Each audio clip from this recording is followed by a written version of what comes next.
Good evening and welcome to the programme. I want to start tonight with the brutal murders of 3 women in Kenya, all killed by men they knew, all elite athletes, all murdered in the past 3 years. Rebecca Cheptegei, she was doused in petrol and set alight by her former partner as her children looked on. Agnes Tirop, stabbed in the neck and abdomen by her husband.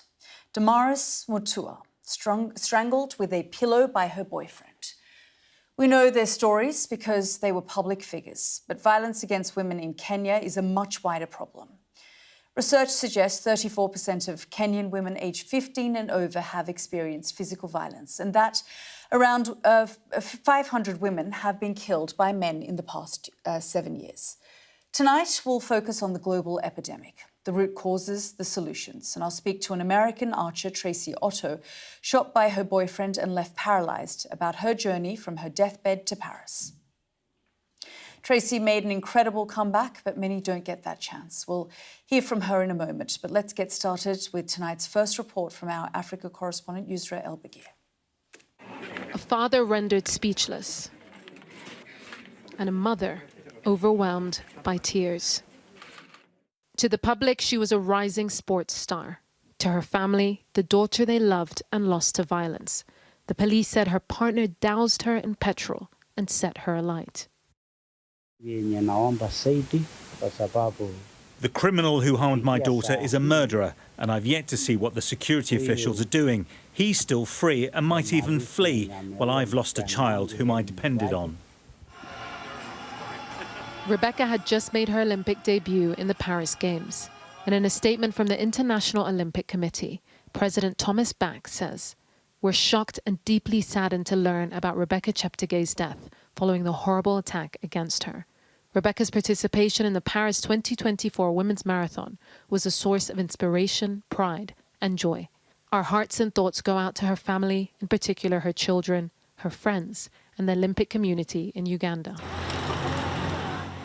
The president of Uganda's Olympic Committee, where Rebecca is from, called her killing senseless and cowardly. She was definitely an icon, someone who most people are looking up to, and would ask, most of the young girls and boys would aspire to become like her. There is no room for violence against women. Rebecca died in this hospital from her injuries and burns, survived by her parents and 2 daughters.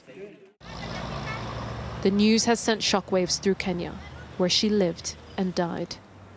Rebecca's situation is a very horrifying and dark tale of how women continue to suffer domestic violence under the hands of men. And my hope and prayer is that she will find justice.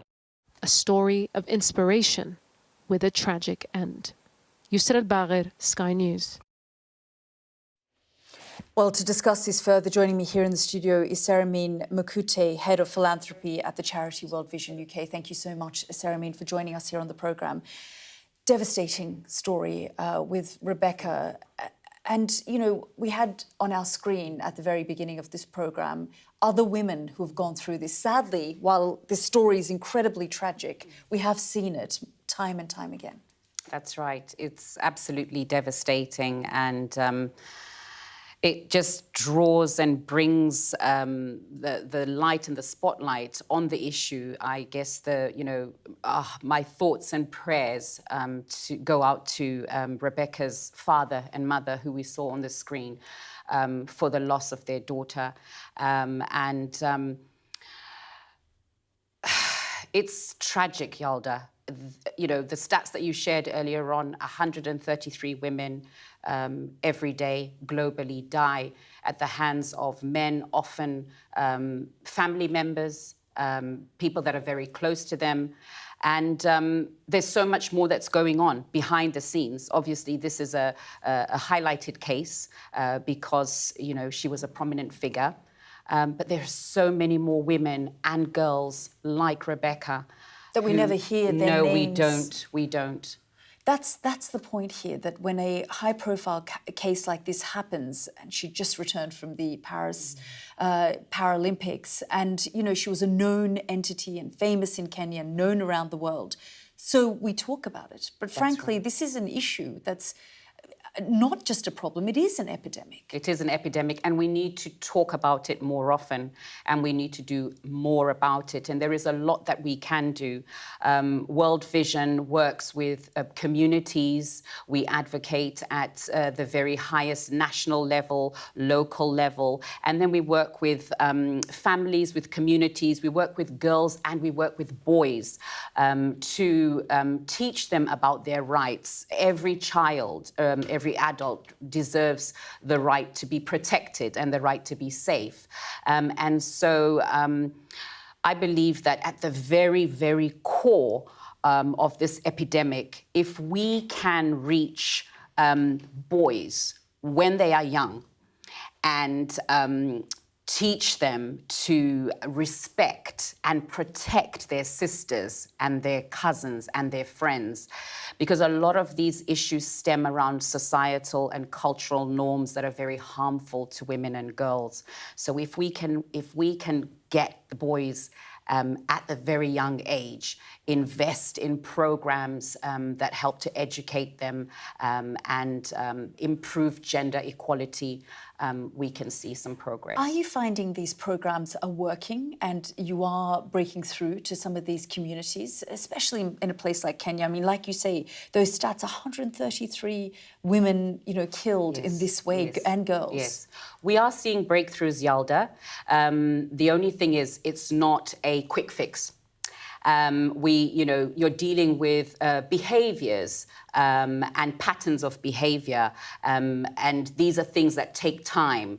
We've worked in communities in Kenya. I just returned earlier in the year from Uganda, where I met a family and a gentleman who said that before World Vision came into their community, he used to abuse alcohol and then abuse his wife and the children. But after participating in the World Vision's program called Celebrating Families, which is all about teaching families to love and nurture and to protect, he says his life has changed. In Zimbabwe, we worked over 8 years, a large girls' education project funded by the UK government. It was all about getting girls access to education, but also protecting them. And when I visited the project a few years ago, I will never forget, there was a gentleman who must have been, I'm not sure how old, but an elderly gentleman. And I asked him, "What has this project done for you?" And he said, "I would like to thank World Vision because nobody was left behind. We were all included in this program." And he said, "It's our responsibility to teach our sons to love and respect their sisters." So you're working on young boys to try and re-educate in those communities.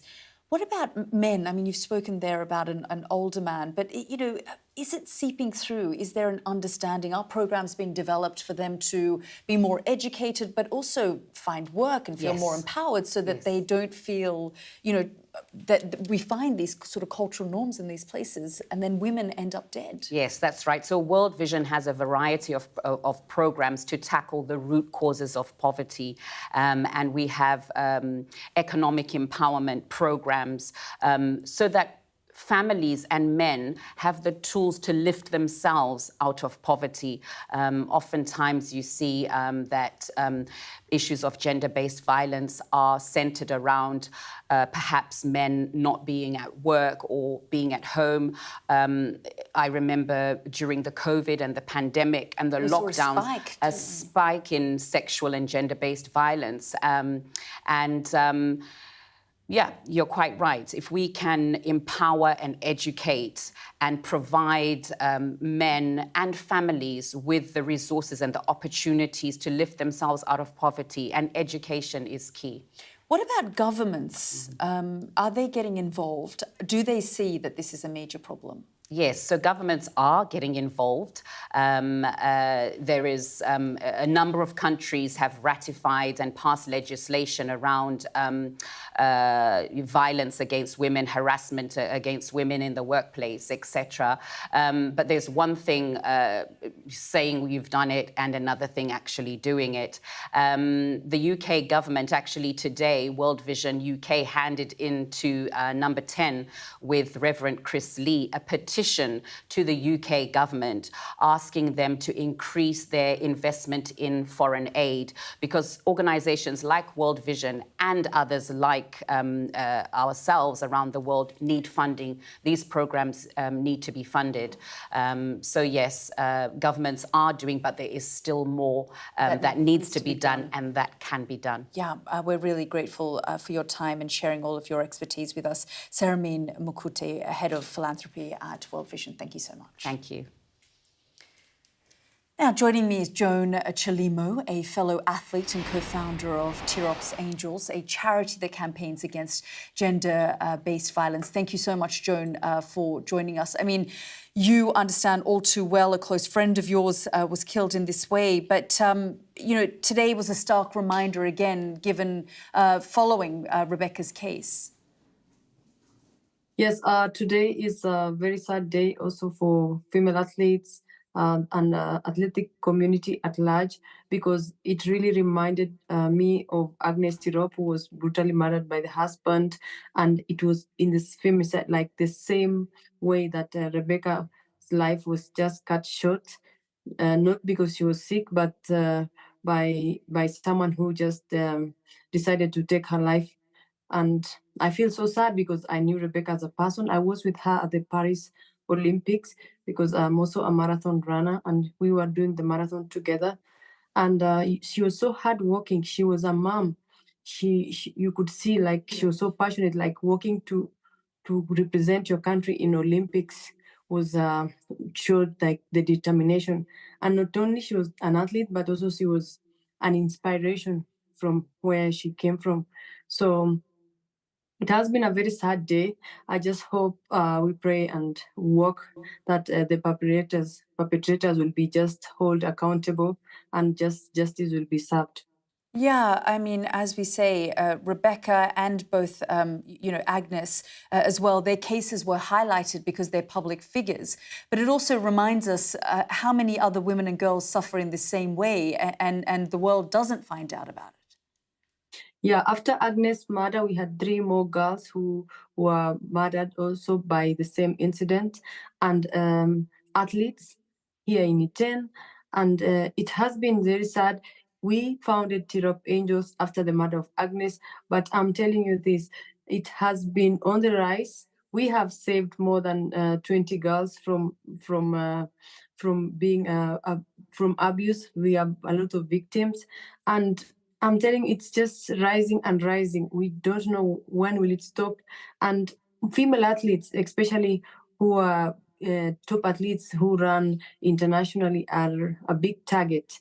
And we are more vulnerable because GBV is it's everywhere, but in Iten, it's more. Female athletes are more vulnerable. So just tell me why you think that female athletes are more vulnerable and why you think it's on the rise. I think it's on the rise because most of the female athletes are female nowadays are just generally women are becoming are going against the traditional norms where the man is providing and they want to be independent because they earn money from their careers, and the partners are feeling maybe jealous of what, because they're becoming more independent. So I think that is why it's more on the female athletes.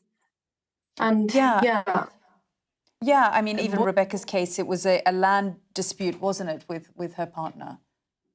Yes, and from a cultural point of view, it's the lady is not owning land; it's only from the man. That is like we are in 2024. Like that is my grandma's generation, where women were just beaten off. Women, the place was just in the kitchen and taking care of the kids. But nowadays, women are becoming more strong. Female athletes are becoming more independent. They want to be independent financially. They want to own properties as land. They want to drive their own cars. And they are married off when they are very young also. And the level of education is not much. So when they are in they're married off when they are teens. By the time they are 22, they are tired of the same marriage. And now they're starting to know their rights because they are traveling.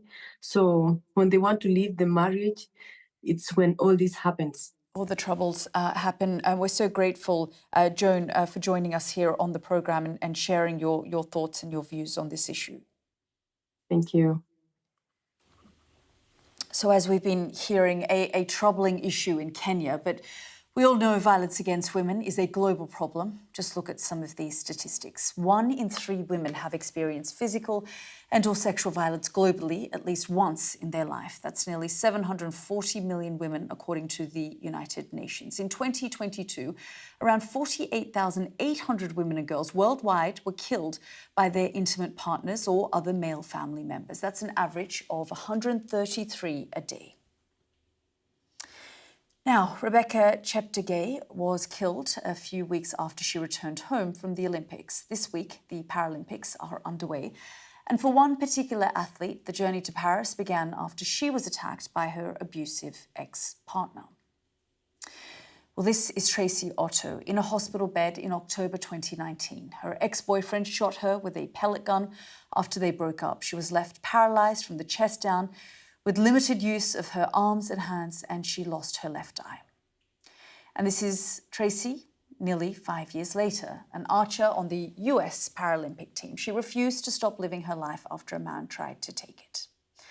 Well, I'm really pleased to say that Tracy joins me now live from Paris. Tracy, thank you so much for joining us here on the programme. We're really grateful, although this is an incredibly sad day and moment to have you on the show, given we're talking about Rebecca Cheptegei and the fact that she has been killed as a result of gender-based violence. Yes, it's a very sad day. But definitely been filled with much emotion across the world, and to hear of this news is just tragic. You were brutally attacked, as we mentioned, by your ex-boyfriend at the time. Just tell our viewers a little bit about, if you can, the ordeal that you went through. Yes, my attacker broke into my home while I was asleep and tried to take my life. He went to Walmart and bought a high-powered pellet gun and a knife and returned and did what he did. He stabbed me in the back of the neck, and he attacked my partner as well and stabbed him and shot him multiple times in the face in an attempt to end our lives. He also sexually assaulted me with the weapon and fired it inside of me. And it was just a brutal and very ugly attack. Yeah, truly, truly horrific. And then, of course, you worked really hard to rebuild your life and to, you know, pick yourself up from that ordeal and better understand how your body was and wasn't able to function. Yeah, I lost function in about 90% of my body. I'm paralyzed from the chest down, which includes half my arms and my hands. You know, we've just done everything we can to rehab and do what we want to do with our lives and build the best one that we can. With that, we took up archery, and now we just want to be a beacon of light and a beacon of hope in the world. Yeah, and I was reading a piece about you where you talked about it's all about joy and light and love now. And, you know, that it takes a lot to get to that place, doesn't it? Having been through what you did, your ex-boyfriend was jailed for 40 years. And you have managed to, in a very inspiring way, rebuild your life and represent the US at the Paralympics in archery. Yeah, I don't know how to comment on that. That is just exactly what we're doing, trying to be a beacon of hope, a beacon of light, and to, like I said earlier, to be, you know, just a powerhouse to show women and everyone across the world that no matter what circumstances happen, it doesn't define you, and that you can rebuild. There is life after tragedy, there is life after domestic abuse, and that you can heal and move on. Tracy, some of the stats that we're reading are horrifying, that this is a global issue that women go through. I was just talking to an athlete in Kenya who was saying that certainly, you know, on the continent, it feels like this is on the rise because women are more empowered now. They're traveling more. They're better understanding their rights. And they find that then husbands, partners, male family members are finding it difficult to cope with this, the fact that women are suddenly becoming more empowered. Are you talking to other women and are you finding that they are telling you something quite similar? Yeah, that's, what I've heard across the board. That is exactly pretty much what happened to me. I was exiting my relationship. I had exited the relationship, and for some reason, there was just something that he couldn't move on from.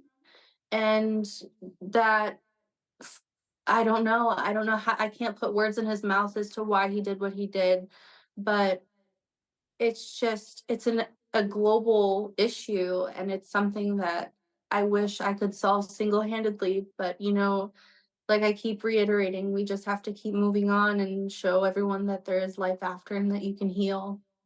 What would you say to women who have gone through something similar to you? And, given what they have experienced, many might be feeling quite hopeless.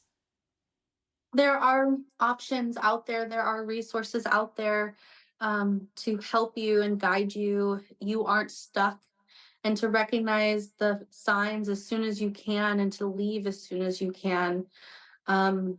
Staying in a relationship like that is not worth it on any level. No one, men, women, anything in between, should not have to deal with any sort of abuse. It's not acceptable in any shape or form. And there is a way to get out, and you have to. You have to keep moving forward. You have to keep going. Tracy, we're really grateful that you've joined us here on the programme. Thank you so much. Thank you.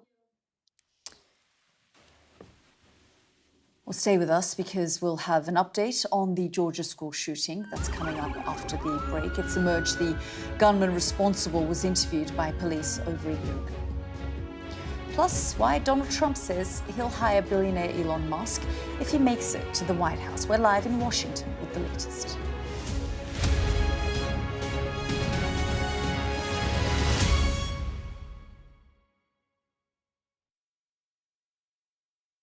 Weeknights on Sky News. This is your chance. Tell people. Welcome to the Politics Hub. Our police force has apologised. If you want to find out about Grimsby, you come to the docks. I'm live in Jerusalem. Are you not concerned that that could lead to all-out war? Hello there, good evening. There are fears of an upsurge in violence. What's at stake here? You are watching the press preview, a first look at the front pages as they arrive.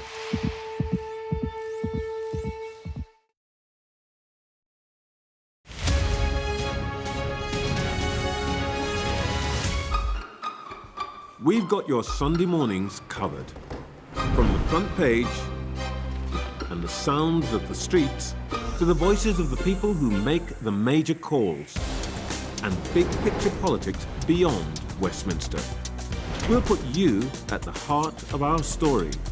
A new start to Sunday. I'm ready. Are you? Join me, Trevor Phillips, Sunday mornings on Sky News. I'm Stuart Ramsey, and I'm Sky's chief correspondent. Well, there's a real sense now that people are beginning to expect that this whole airlift is coming to an end, and they're really, really desperate. We saw snatch squads going in, grabbing people and putting them into trucks. You either live and recover, or you die. Okay, so that's like a war. That's the war, yes. We help you understand the world with us.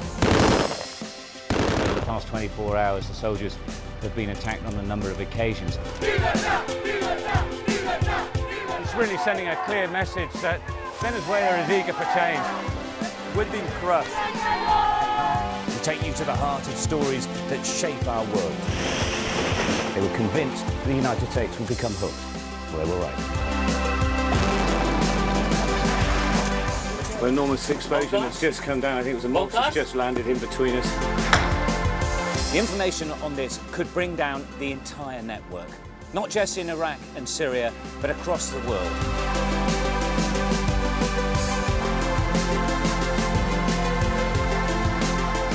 It's not out of control, but the head withdrawn. It's so hot.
Welcome back to the programme. Now, it's emerged the gunman in yesterday's deadly school shooting in Georgia had previously been interviewed by police over online threats of an attack. 2 students and 2 members of staff were killed during the shooting. Our US correspondent James Matthews reports. And so tonight I charge you in this final... They held a vigil last night in Winder, Georgia, following the horror that took place here. I heard gunshots and I heard bullets going like by my head, so I ran back in class and I yelled like, hey, there's a shooter, like they're shooting out there. You're just wondering like which one of those is going to be somebody that you're like best friends with or somebody that you love. And it's like, it's really like a terrifying thing. You can hear sobbing in this video as pupils hold their hands in the air and hide under tables as police check the building. They had been hiding from a shooter in their school. It is another scene by now frighteningly familiar.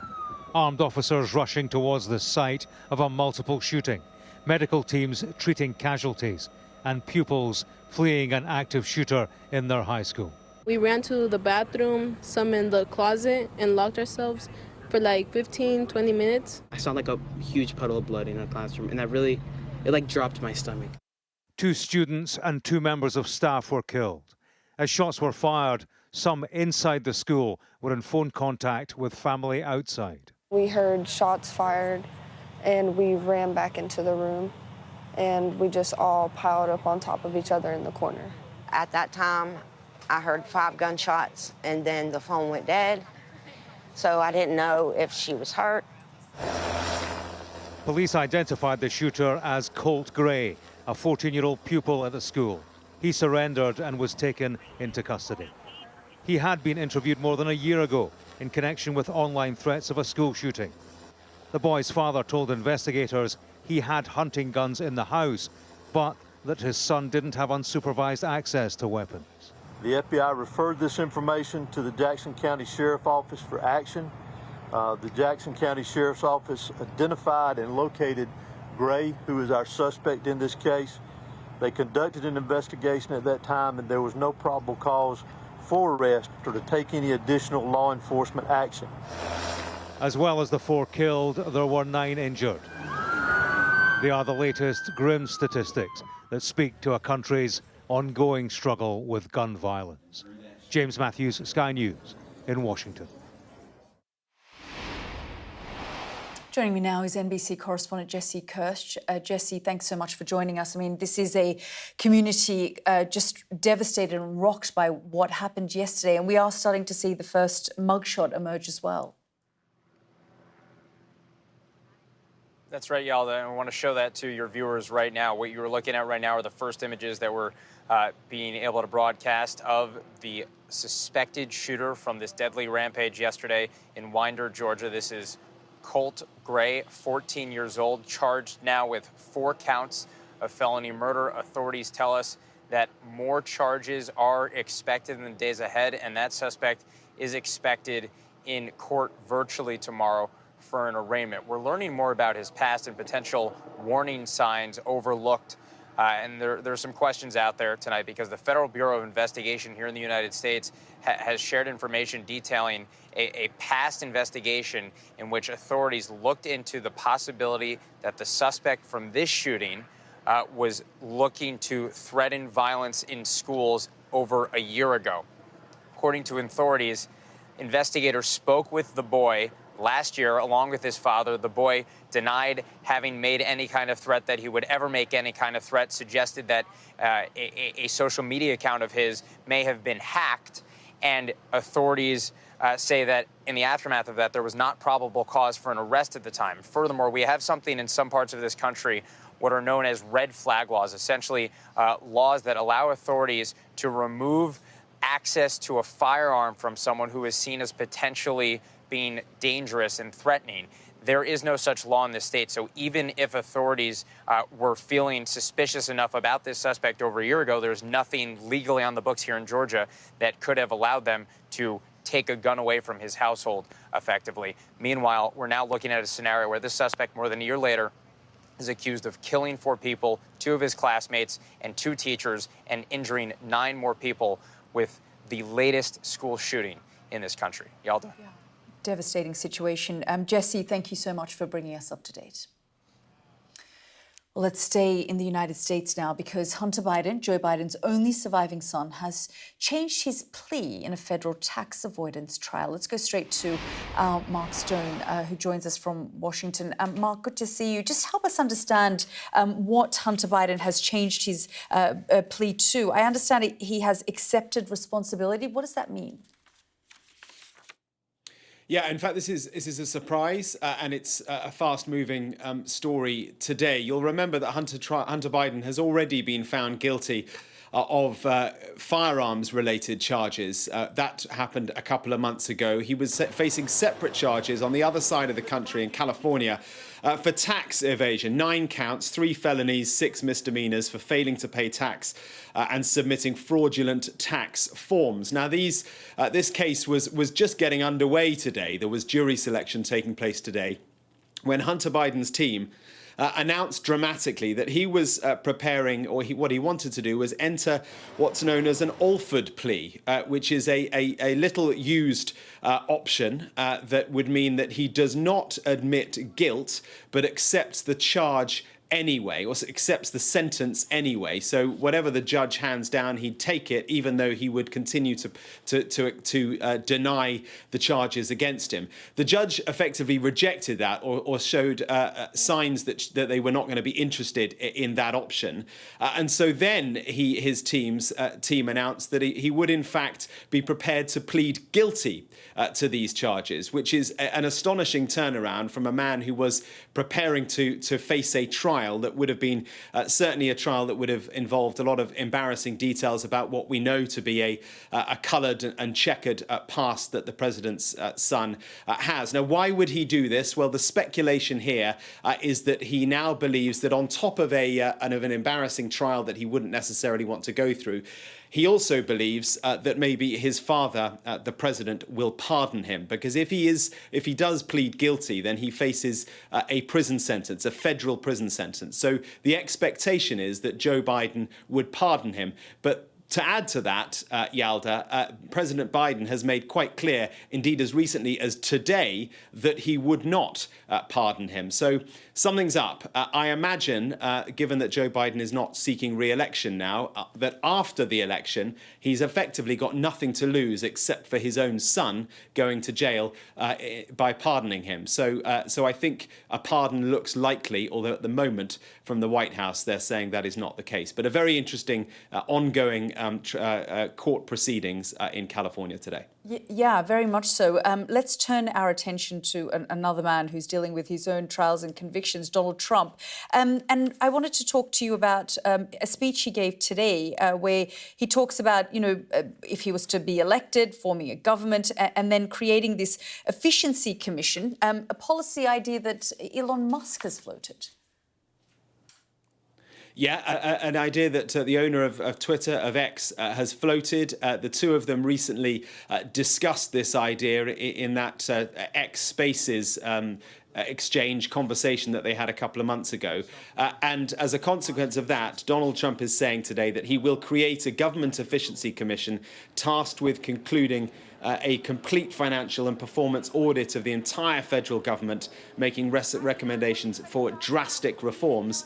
And the man, he says that if he's got time to, he wants to put in charge of that is one Elon Musk. It's quite a turnaround, given that in 2022, Elon Musk called Donald Trump a bull SH1T artist and said, "I don't hate the man, but it's time for Trump to hang up his hat and sail into the sunset." Well, now these two are great buddies, and there is a suggestion that Donald Trump will bring him into the White House if he wins the election. I should say, Yalda, that this was an interesting speech that Donald Trump gave.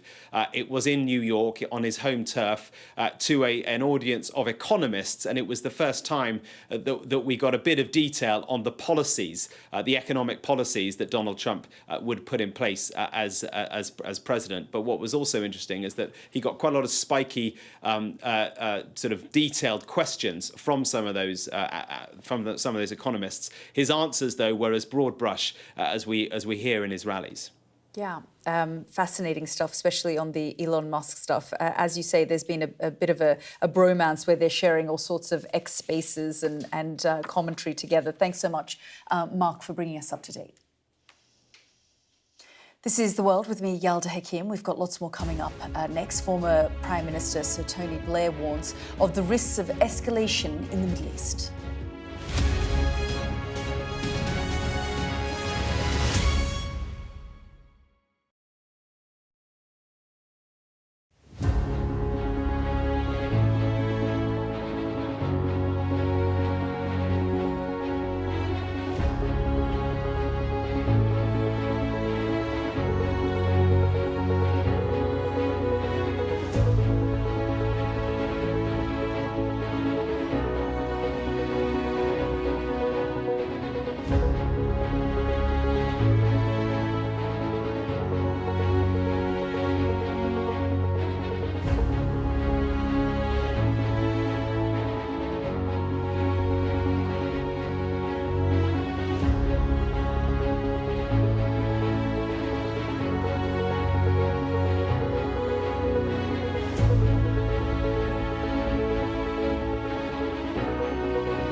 Welcome back to the programme. Well, as many of you know, we've been focused on the Middle East this week, live from Jerusalem. And today, former Prime Minister Sir Tony Blair revealed to Sky News that he's currently involved in diplomacy in the region. Well, speaking to my colleague Sophie Rich, Sir Tony also warned that the risks of escalation are huge and urgent, something that the global community, namely the United States and the UK, has been deeply concerned about over the course of the last 9 or 10 months. Have a listen.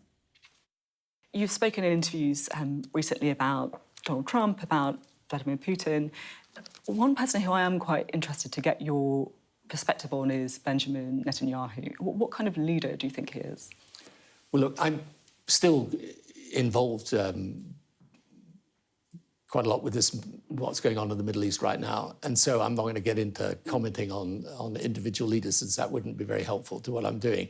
The most important thing is that we get a ceasefire that's sustainable and that we find a path back to some concept of security for the Israelis and self-determination for the Palestinians. And that's as much as you're going to get on that one. If I did try to ask you whether the UK was right to partially suspend arms exports, what would you say? Yeah, what I would say to that is I'm not going to start second-guessing the UK government on these issues. You know, and as I say, I'm involved myself in what's happening there at the moment, and I just hope we can find a way out of it, because what is happening is truly terrible. I think the risks of escalation in the region are huge and urgent. That's Sir Tony Blair speaking to Sophie a little earlier, and you can see Sophie's full interview with the former Prime Minister on the Sky News YouTube channel. Now, human rights groups have condemned a decision by the Syrian government to suspend a sporting event for those living with disabilities. The event, billed as a local Paralympics, was set to bring together more than 300 para-athletes to compete over 10 days. But after the opening ceremony, it was abruptly halted.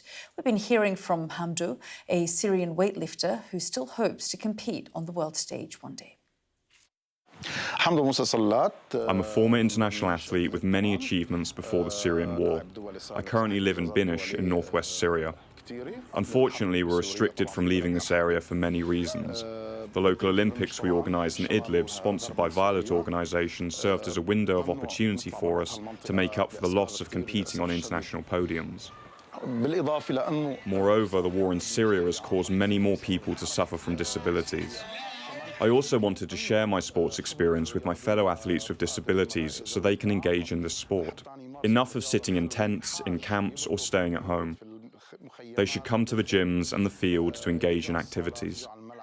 This local Olympics that we organised, running parallel to the International Olympics in France, aims to carry local dreams and ambitions to the international stage.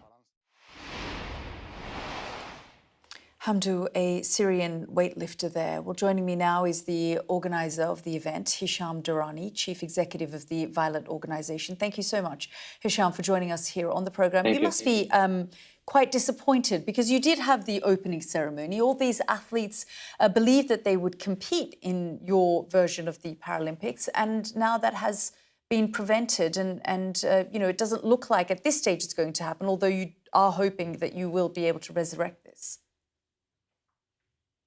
Yes, honestly, that's like hope we raised with this Paralympics, especially in Northwest Syria and in Idlib, where we have a double world average of PWDs, especially after the war, and where they have that thoughts that they will compete, they will be under the spot, and also their story will be shared with all with the world. But unfortunately, with the suspension of the Paralympics, now they are more traumatized than before, and they are suffering more with their disability, and that's why still the organization is trying with the other NGOs to get it back and to resume the games. Yeah, because, you know, as you say, it gave them a great deal of hope. We heard there from the weightlifter some of the dreams that he has. And this is an area in Syria that really, you know, felt the war, and so many people were left with disabilities as a result of the conflict. What was the reason given for the suspension of these games? It's things that came like as a like disinformation campaign that came from extremists within the community against using the Paralympics trophy and the other symbols of the Paralympics, and especially the big fire in the stadium. While for us, it was like the symbol of hope and dream and peace that should be brought for people, and that's what inspired us, and also the athletes to participate in those games, and also to be trained for more than 3 months under the suffer that they have, and also the very like dramatic situation that we have still in North Syria, but still they have that hope to share what they are doing with the other side of the world. I just have a 30 seconds left, but are you hopeful that the government will now reverse this decision? We cannot be more than pushing for having the games resumed again. We don't have any other choice, because we need to keep to keep that hope for those people. We will not leave them, and also we got that support also from the community. Hundreds of thousands of the community now are supporting the games, and we hope that we will be successful, to resume it again, and to re-spot the light on those groups, those marginalized groups in Syria. Okay, Hisham, we'll have to leave it there. Hisham Durrani, thank you very much for joining us. Thank you for having us. Well, let's go to French politics now, and not for the first time this year. There's been another surprise. The EU's former Brexit negotiator, Michel Barnier, has been picked to become the country's next prime minister. For those with a hazy memory of those tense years leading up to Britain leaving the EU, here's a reminder, including his famous repost to Boris Johnson, telling the EU to go whistle over the idea of paying a divorce bill. Have a listen. I'm not hearing any whistling, just the clock ticking. To be frank, we are not at the end of the road yet. There are major issues to be discussed and questions to be answered. 4 freedoms are indivisible. Cherry picking is not an option.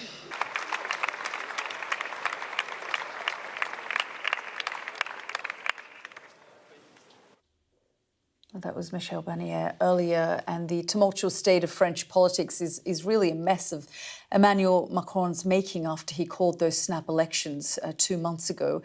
And with big protests expected this weekend, he'll be hoping a unity government will be formed soon. This is The World with me, Yalda Hakim. Next up on the programme, how tennis star Jack Draper got the country dreaming of another British Grand Slam victory at the US Open.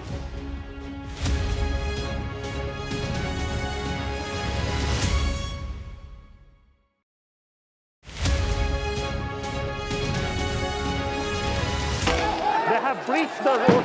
There is a lot of gas being fired all around us. शांति से इनको समझाओ वरना ये हम लोग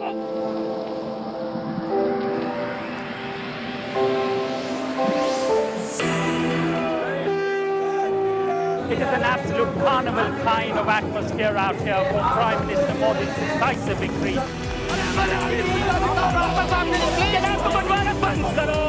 These students are defying the prohibitory orders, and now they're going to be arrested. We aim to be the best and most trusted place for news. The roads have been inundated. The only way out is to get people by boat. What is feared that over 200 people might have died because of these landslides. This on any given day would have been bustling with people, but today it's absolutely deserted. This is one of the most sensitive areas of northeast Delhi where there's been clashes. I'm Neville Lazarus and I'm Sky's reporter based in Delhi. There's always more to the news than a headline. We want to discover, to delve a little deeper, to find out what's really going on. Explanation, analysis, the people at the heart of every story. I'm Neil Patterson, and this is the Sky News Daily Podcast. Alex Crawford joining us now from Ukraine. Their personal possessions are all scattered around the place. Our economics and data editor, Ed Conway, try and make sense of the big numbers for us. Things can change incredibly quickly, and that's what they have done. So, by the end, we'll hopefully all understand what's going on in the world just that little better. Available wherever you get your podcasts. I'm Greg Milam, and I'm Sky's chief North of England correspondent.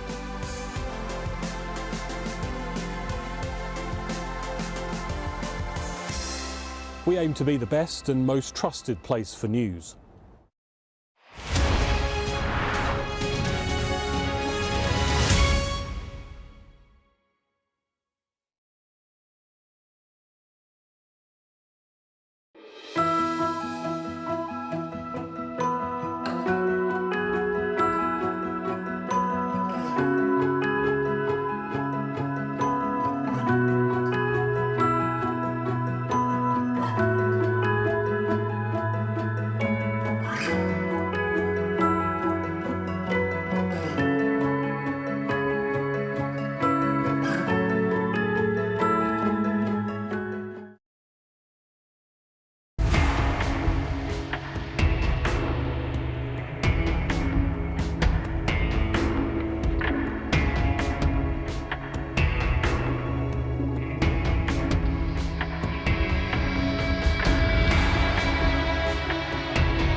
Welcome back. Tennis star Jack Draper has become the first British man to reach the semi-finals of the US Open since Andy Murray in 2012. Molly Malone's been looking at Draper's rise up through the game.